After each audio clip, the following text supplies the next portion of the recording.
उत्तर प्रदेश में 37 साल बाद 5 साल सरकार चलाने के बाद कोई फिर से सत्ता में आया तो वो योगी हैं। योगी वो हैं जिन्होंने प्रदेश को रहने लायक एक जगह बनाने में कोई कोर कसर नहीं छोड़ी। योगी वो हैं जिन्होंने प्रदेश में माफिया अपराधियों की छुट्टी कर दी। योगी वो हैं जिनके राज में देश में कहीं पर भी उपद्रव हो रहा हो, लेकिन उपद्रव यूपी में नहीं हो सकता। योगी वो हैं जो भरी सभा में माफियाओं को मिट्टी में मिला देने का ऐलान कर देते हैं और विरोधी मुंह खोले बस ताकते रह जाते हैं। ऐसा माहौल व्याप्त किया है योगी ने यूपी में, और अब योगी ने जो मॉडल स्थापित किया है, बुलडोजर मॉडल, उसकी भी तो चर्चा हर तरफ है।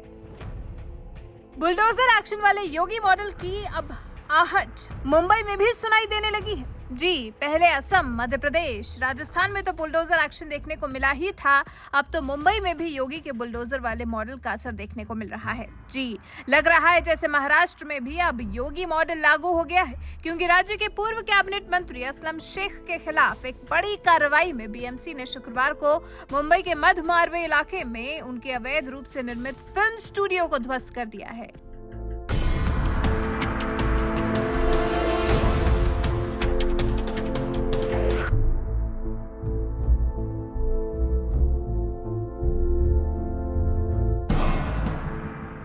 सीएम एकनाथ शिंदे के नेतृत्व में महाराष्ट्र सरकार के आदेश के बाद बीएमसी ने बुलडोजर कार्रवाई की है। सूत्रों के मुताबिक आदि पुरुष और राम सेतु जैसी फिल्मों की शूटिंग भी इसी स्टूडियो में हुई थी और इसकी कीमत करीब 1000 करोड़ रुपए है।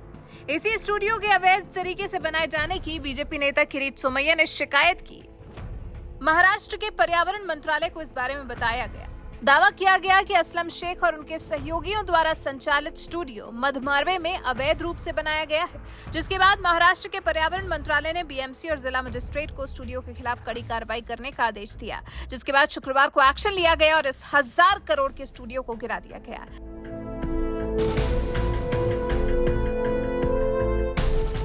बीजेपी नेता किरीट सोमैया ने इस बारे में कहा, महाराष्ट्र में उद्धव ठाकरे के नेतृत्व में नो डेवलपमेंट जोन के तहत स्टूडियो बनाए गए थे। बीएमसी कमिश्नर इकबाल चहल अवैध स्टूडियो के बारे में बहुत पहले से जानते थे, लेकिन कार्रवाई नहीं की। हमने अदालत का दरवाजा खटखटाया, जिसने बीएमसी से सवाल किया कि अवैध निर्माण की अनुमति कैसे दी गई, जिसके बाद सीएम एकनाथ शिंदे और उप मुख्यमंत्री देवेंद्र फडणवीस से जांच का अनुरोध किया गया और फिर आदेश दिए गए इसे गिरवाने के। बीजेपी नेता किरीट सोमैया के मुताबिक एनजीटी ने स्टूडियो को ध्वस्त करने का निर्देश दिया है। ये स्टूडियो उद्धव ठाकरे के भ्रष्टाचार के प्रतीक हैं, जिन्हें ध्वस्त किया जा रहा है। बीजेपी नेता के मुताबिक स्टूडियो का निर्माण करते हुए नियमों का उल्लंघन किया गया। पिछले साल अगस्त में बीएमसी के अधिकारियों ने इस अवैध निर्माण का मुआयना किया था, जिसके बाद 3 बंगलों पर हथौड़ा भी चला था, लेकिन बाकी अवैध निर्माण पर आज कार्रवाई की जा रही है। किरीट सोमैया ने पिछली महाविकास अघाड़ी सरकार पर आरोप लगाया कि आदित्य ठाकरे और असलम शेख जब मंत्री थे तो स्टूडियो के मालिकों ने इन दोनों मंत्रियों को कमीशन दिया, और अब अवैध तरीके से निर्मित स्टूडियो पर योगी मॉडल के तहत चला है बुलडोजर, जिसके बाद से मुंबई भी अब इन शहरों में गिना जाएगा जहां तक योगी की बुलडोजर की धमक सुनाई दे रही है। वैसे योगी का वही मॉडल है जो विरोधियों की आंखों में खूब खटक रहा है, क्योंकि इसी से तो पूरे देश में योगी का नाम हो रहा है।